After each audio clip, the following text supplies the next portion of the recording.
Guys welcome back to my channel. आज की video में हम पढ़ेंगे प्रोड्यूसर कंपनी। अब ये देखो स्क्रीन पे तुम लोगों को दिख रहा होगा काजोल एंड शाहरुख यहाँ पे खड़े हैं, वो भी सरसों के खेत में। ठीक है, तो इस खेत से तुम लोग याद रखना कि ये जो कंपनी होती है ये फार्मर्स एग्रीकल्चरल सेक्टर्स के लिए बनवाई जाती हैं, प्राइमरी प्रोड्यूसर्स के लिए बनवाई जाती हैं। ठीक है, इनके लिए ये बनाई जाती हैं ताकि वो अपना एग्रीकल्चरिस्ट वाला जो काम है वो कर सके। ठीक है, तो DDLJ जिसने देखी है दी बेस्ट, नहीं देखी गाइज ऑल दी बेस्ट, बहुत अच्छी मूवी है, जाके देखना ज़रूर। ठीक है, अब ये ध्यान से तुम लोग सीन अच्छे से अपने दिमाग में डाल लो। ये गाना यहाँ पे चल रहा होता है। ठीक है, गाना चल रहा होता है, मैं अभी तुम लोग को सुना नहीं सकती, बट प्लीज़ जाके देखना ज़रूर, बहुत ही अच्छा गाना है। अब आ जाओ मीनिंग पे ज़रा इसके। मीनिंग में देखो क्या लिखा है यहाँ पे कि a producer company is a type of company formed by producers such as a farmer agriculturists or people involved in primary production activities. The main purpose of this company is to improve the economic condition of the producers by helping them in production, marketing and selling of their products. ठीक है, company, ये जो company होती है ना वो farmers एग्रीकल्चरिस्ट्स या primary producers के द्वारा बनवाई जाती है। ठीक है, कंपनी का मेन पर्पस क्या होता है? प्रोड्यूसर्स की इकोनॉमिक कंडीशन को इम्प्रूव करना, प्रोडक्शन इम्प्रूव करना, मार्केटिंग और सेलिंग में इनकी हेल्प करना। ठीक है, अभी आ जाओ नीचे।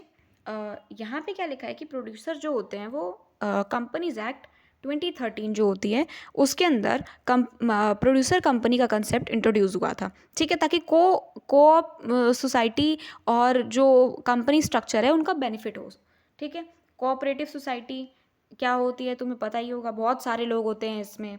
ठीक है, अब ये ध्यान रखो कि who is a producer. Producer है कौन? प्रोड्यूसर कौन है? सिंपल शब्दों में पहले ये समझ लो, प्रोड्यूसर कंपनी वो होती है जो प्रोड्यूसर्स के द्वारा बनाई जाती है उनके बेनिफिट्स के लिए। ठीक है, आज के टाइम पे देखो गाइस किसानों का कितना लॉस होता है, वो बहुत दिन रात मेहनत करते हैं डिपेंडेंट कि उनकी फसल अच्छी उगेगी, उन्हें पैसे ज़्यादा मिलेंगे। लेकिन आज के टाइम पे सबसे ज़्यादा भूखा कौन मरता है? वही किसान जो खेतों में अपने काम करता है। ठीक है, तो रिस्पेक्ट टू दैट किसान्स फार्मर्स। ठीक है, अब समझते हैं वो who is a producer. Producer वो व्यक्ति है जो एक्टिविटीज़ में इंगेज्ड है, जो एक्टिविटीज़ कर रहा है। जैसे कौन है? एग्रीकल्चर हो गया, एनिमल हस्बेंड्री, हॉर्टिकल्चर हो गया, फिशिंग हो गया, फॉरेस्ट्री हो गया, डेयरी फार्मिंग हो गया, हैंडीक्राफ्ट ऑफ और कॉटेज इंडस्ट्री जो हो गया, रुई की जो इंडस्ट्रीज़ होती हैं वो। ठीक है, अब ये देखो कि ये जो लोग हैं ये एक साथ आके प्रोड्यूसर कंपनी बनाते हैं अपनी इनकम और बिजनेस अपॉर्चुनिटीज़ को इम्प्रूव करने के लिए। ठीक है, ऑब्जेक्टिव्स देखो ज़रा इनके क्या है? Production of goods, production, harvesting और प्रोसेसिंग ऑफ एग्रीकल्चर प्रोडक्ट्स। ठीक है, इसमें क्या है कि ये अपने प्रोडक्शन का ध्यान रखते हैं, हार्वेस्टिंग का ध्यान रखते हैं, प्रोसेसिंग करते हैं। ठीक है, इसका भी ध्यान रखते हैं। और सेकंड पॉइंट में क्या है कि प्रोड्यूसर्स को प्रोडक्ट्स मार्केट और सेल करने में यह हेल्प करता है। प्रोड्यूसर कंपनी का ऑब्जेक्टिव पढ़ रहे हैं अभी हम कि उसका उद्देश्य क्या है, किस उद्देश्य से ये कंपनी बनाई गई थी। ठीक है, ये देखो objective of a producer company. जिन लोगों को नहीं पता, यहाँ पे फर्स्ट पॉइंट हम कर चुके हैं, to carry out production, harvesting and processing of agricultural products. Production, harvesting और प्रोसेसिंग ऑफ एग्रीकल्चरल प्रोडक्ट्स जो है उसका ध्यान रखने के लिए हम प्रोड्यूसर कंपनी बनाते हैं। सेकंड पॉइंट देखो ज़रा, मार्केटिंग ऑफ प्रोडक्ट्स। इसमें क्या है कि प्रोड्यूसर्स को प्रोडक्ट्स मार्केट और सेल करने में ये हेल्प करता है। ठीक है, थर्ड पॉइंट में देखो मार्केट मेंबर्स जो होते हैं इसके, सीड्स, फर्टिलाइजर्स, मशीनरी, इनपुट्स, ये इनको प्रोवाइड करने का काम करते हैं, यानी सप्लाई ऑफ इनपुट्स जो लगते हैं फार्मिंग में उसके लिए। फोर्थ वाला पॉइंट में क्या है कि स्टोरेज, पैकेजिंग और ट्रांसपोर्टेशन फैसिलिटीज़ अरेंज करना इनका काम होता है।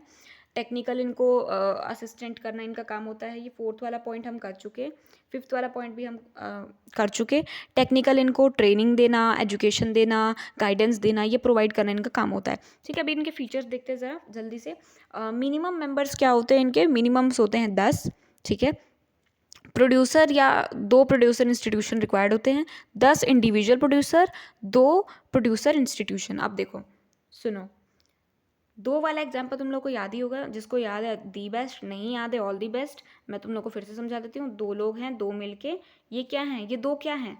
ये हैं प्रोड्यूसर इंस्टीट्यूशन। प्रोड्यूसर इंस्टीट्यूशन, मैं शॉर्ट में लिख रही हूँ इंस्टीट्यूशन।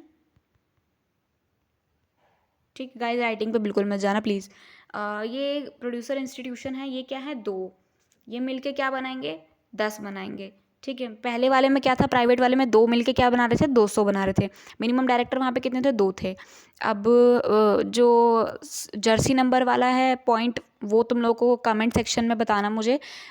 MS धोनी का जो जर्सी नंबर है वो था क्रिकेट में। एंड अगर मैं फ़ुटबॉल की बात करूँ तो वो क्या था, रोनाल्डो, ठीक है।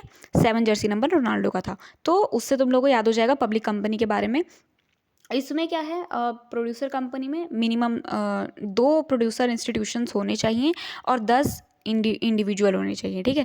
10 इंडिविजुअल प्रोड्यूसर होने चाहिए। सेपरेट लीगल एंटिटी वाला पॉइंट तो तुम लोग को अच्छे से रट गया होगा, ये तो सब जगह है, ठीक है। अब आ जाओ लाइबिलिटी, लिमिटेड लाइबिलिटी। इनकी लिमिटेड लाइबिलिटी होती है मेंबर्स की, ठीक है। डेमोक्रेटिक मैनेजमेंट होता है, हर मेंबर्स के पास उनका इक्वल वोटिंग राइट्स होता है। प्रॉफिट डिस्ट्रीब्यूशन जो होगा वो कैसे होगा, प्रॉफिट बोनस या एक सेकेंड नीचे आ जाते हैं, प्रॉफिट बोनस या फिर जो पैट्रोनेज डिविडेंड होता है वो उसके फॉर्म में डिस्ट्रीब्यूट होता है। इसके एडवांटेजेस देखेंगे ज़रा। एडवांटेजेस इसके क्या हैं, पहला, improves income of farmers and producer, क्योंकि ये प्रोड्यूसर कंपनी फार्मर्स के लिए बनाई जाती है, उनकी इम्प्रूवमेंट के लिए बनाई जाती है, ताकि वो जिस काम में स्पेशलाइज्ड है वो और स्पेशलाइज्ड हो उस काम में, उनको और मदद मिल सके। बेटर मार्केट इनका एक्सेस होता है, ठीक है। ये कलेक्टिव बिजनेस एक्टिविटीज़ को एनकरेज करता है, प्रोड्यूसर को फेयर प्राइसेस मिलने में हेल्प होती है इससे, ठीक है।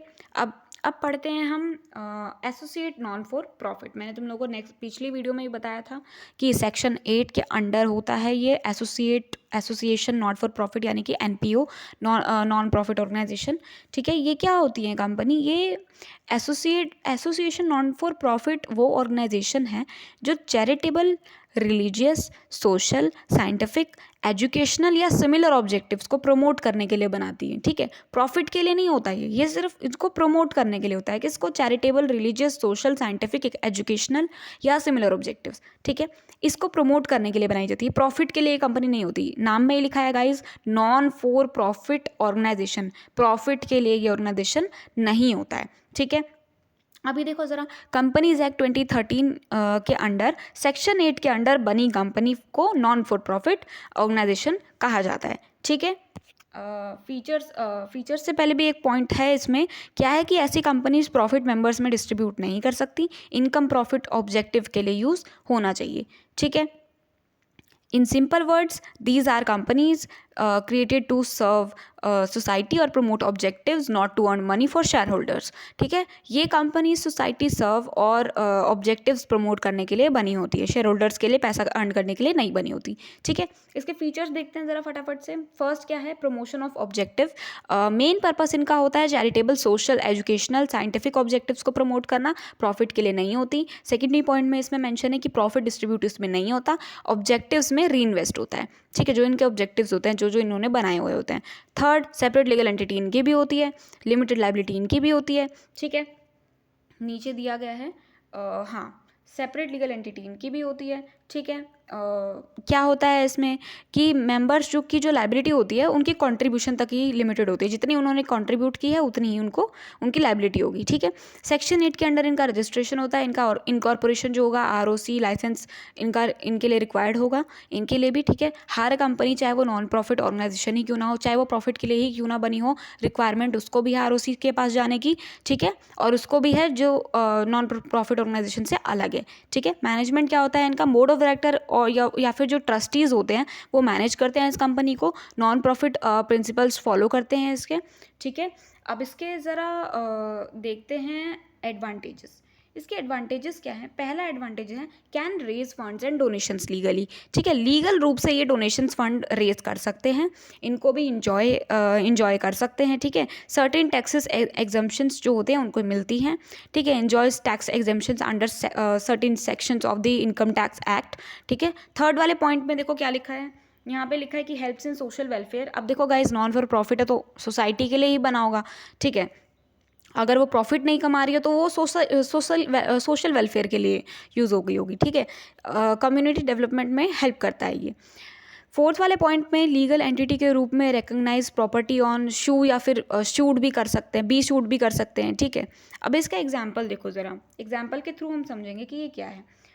NGO रनिंग स्कूल्स जो हो गए, हॉस्पिटल्स हो गए, चैरिटेबल इंस्टीट्यूशंस हो गए, एजुकेशनल सोसाइटी प्रमोटिंग रिसर्च और learning, organization promoting arts, culture, educational protection, ठीक है, गाइस अब तुम लोग समझ जाओ कि एनपीओ क्या होता है, ठीक है। अब लास्ट वाला जो पॉइंट है, इलीगल एसोसिएशन ऑफ पर्सन्स, ठीक है। इसमें क्या है कि इलीगल एसोसिएशन ऑफ पर्सन्स यानी illegal association of person, illegal association of person is a group of individuals who come together to achieve an objective that is forbidden by law or is unlawful in nature. illegal association of person वो groups हैं जो illegal या unlawful objective achieve करने के लिए बनता है, ठीक है। यानी कि मतलब मान लो मैंने एक कंपनी खोल दी, ठीक है। वही मान लो फर्स्ट वाली यूनिट, फर्स्ट चैप्टर में मैंने तुम लोग को शायद नहीं दिया हुआ है एग्जाम्पल, कंपनी का जब इंट्रोडक्शन हो रहा था। तो ये एग्जाम्पल उन लोगों के लिए ताकि समझ में आ जाए तुम लोगों को कि इलीगल अनलॉफुल ऑब्जेक्टिव जो होता है उनके लिए ही ये बनाई गई होती है। जैसे मान लो मैंने एक कंपनी खोल दी, ठीक है, कपड़े बनाने की कंपनी थी वो, और मैंने क्या किया, कंपनी खोल के मैं पीठ पीछे क्या कर रही हूँ, ड्रग्स बेच रही हूँ, ठीक है। अपने मैंने अंडरग्राउंड कर लिया है और मैं ड्रग्स बेच रही हूँ, ठीक है। तो मैं क्या करूँगी कि उस पर फोकस करूँगी, ड्रग्स बेचने पे, ना कि कपड़े बेचने पे, ठीक है। तो मेरा जो पर्पस है वो ड्रग्स बेचना था, लेकिन मैंने धूल झोंक के गवर्नमेंट की आंखों में धूल झोंका और मैंने कपड़े बेचने की मशीन खोली और उसे मैंने ये दिखाया कि मैं एक क्लॉथ्स की कंपनी हूँ, ठीक है। क्लॉथ्स बेचने, गारमेंट्स वगैरह की कंपनी मैंने खोली हुई है। तो किसी को मेरे ऊपर डाउट भी नहीं होगा, पता भी नहीं चलेगा, ठीक है, मेरी कोई कार्रवाई नहीं होगी। लेकिन यहीं पे आता है एक ट्विस्ट। हर कंपनी की अलग अलग इंस्पेक्शन होती है बाय द गवर्नमेंट, ठीक है। वो अलग अलग ऑफिसर्स लगाते हैं, इसीलिए तुम लोगों ने देखा होगा इनकम टैक्स की रेड पड़ती रहती है हर कंपनी में, ठीक है। हर कंपनी में ऑफिसर्स आते हैं चेकिंग के लिए, प्रॉपर चेकिंग करते हैं, ठीक है। और अगर उनको थोड़ा सा भी शक हो गया कि तुम लोग गलत एक्टिविटी कर रहे हो, अनलॉफुल कर रहे हो, जो कि वॉइड है, ठीक है, कॉन्ट्रैक्ट में नहीं है, जो कि कंपनी लॉ के सेक्शंस को मिसलीड कर रहा है, या फिर तुम लोग कुछ और ही कर रहे हो, किसी और पर्पस के लिए तुम लोग धूल झोंक के कुछ और काम कर रहे हो, तो वहाँ पे ना तुम लोगों की कंपनी जो है वो शट डाउन कर दी जाएगी हमेशा के लिए, और तुम्हारी कंपनी सील कर दी जाएगी बाय गवर्नमेंट, ठीक है। तो इलीगल एसोसिएशन ऑफ पर्सन वो ग्रुप है जो इलीगल या अनलॉफुल ऑब्जेक्टिव अचीव करने के लिए बनता है। कंपनीज एक्ट 2013 के अंडर अगर कंपनी इलीगल पर्पस के लिए बनी है या लॉ वॉयलेट कर रही है तो इलीगल होती है वो, ठीक है। ऐसे एसोसिएशंस वैलिड कंपनी के रूप में रिकॉग्नाइज नहीं होते और लीगल प्रोटेक्शन उनको नहीं मिलती, उनको कोई प्रोटेक्शन नहीं मिलेगी, ठीक है। सिंपल वर्ड्स में तुम लोग समझो कि क्या होता है। अगर पर्पस इलीगल, इमोरल या पब्लिक पॉलिसी के अगेंस्ट है तो वो इलीगल एसोसिएशन कहलाएगा, ठीक है। अभी ज़रा इसके फीचर्स देखो। इलीगल, इमोरल वाला तो तुम लोगों ने समझ ही लिया है, ठीक है। फीचर्स देखो ज़रा, इसके फीचर्स क्या हैं। फीचर्स इसके हैं, सबसे पहला इलीगल पर्पस, ठीक है। अगर ऑब्जेक्टिव क्या है, लॉ वायलेट या फॉरबिडन, यानी कि जैसे कि अभी मैंने तुम लोग को एग्जांपल दिया, स्मगलिंग करना एग्जांपल हो गया, टैक्स इवेजन, टैक्स बचाने का काम कर रहे हो तुम लोग, ठीक है, जबकि तुम लोग को टैक्स भरना चाहिए। गैम्बलिंग यानी जुआ खेल रहे हो वहाँ पे बैठ के, ठीक है। फिर सेकेंड वाले पॉइंट में देखो क्या लिखा है, अगेंस्ट पब्लिक पॉलिसी। अगर पर्पस सोसाइटी या पब्लिक इंटरेस्ट के अगेंस्ट है तो भी तुम लोग को तुम्हारे ऊपर पनिशेबल ऑफेंस का केस होगा, ठीक है। No legal recognition, legal recognition नहीं मिलती है।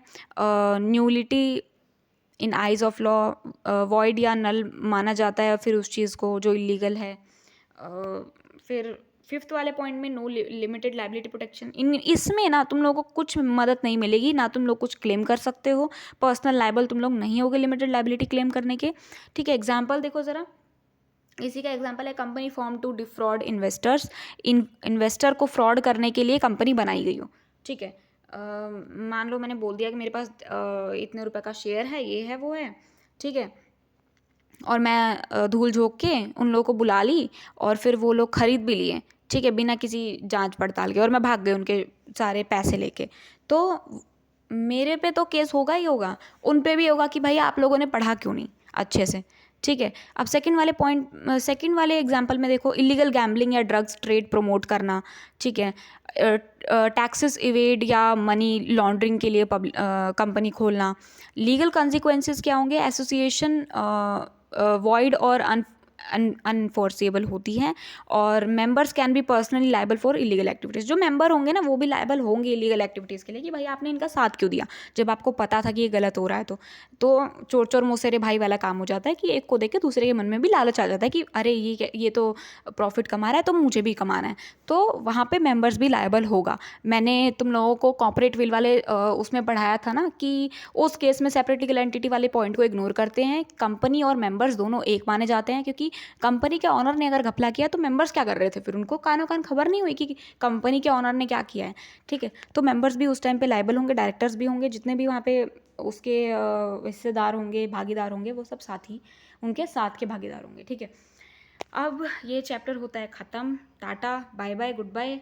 ठीक है, पप्पू को यहाँ पे मैंने डाला था ताकि तुम लोगों का मूड जो है वो थोड़ा फ्रेश हो जाए इसको देख के, आई मीन इनको देख के। ये हमारे बहुत ही अच्छे नेता हैं। ठीक है गाइस, समझ जाओ कितने अच्छे हैं ये। अब मैं सेकंड यूनिट जो है वो नेक्स्ट वीडियो में अपलोड करूँगी। फर्स्ट यूनिट यहीं पे तुम्हारी कंप्लीट होती है कंपनी लॉ की। ठीक है, सेकंड यूनिट जो है वो मैं नेक्स्ट वीडियो में अपलोड करूँगी और बहुत जल्दी अपलोड करूँगी। ठीक है, तब तक के लिए अगर वीडियो तुम लोगों को पसंद आई हो तो प्लीज़ लाइक शेयर सब्सक्राइब ज़रूर करें, मुझे गाइस सपोर्ट ज़रूर करें।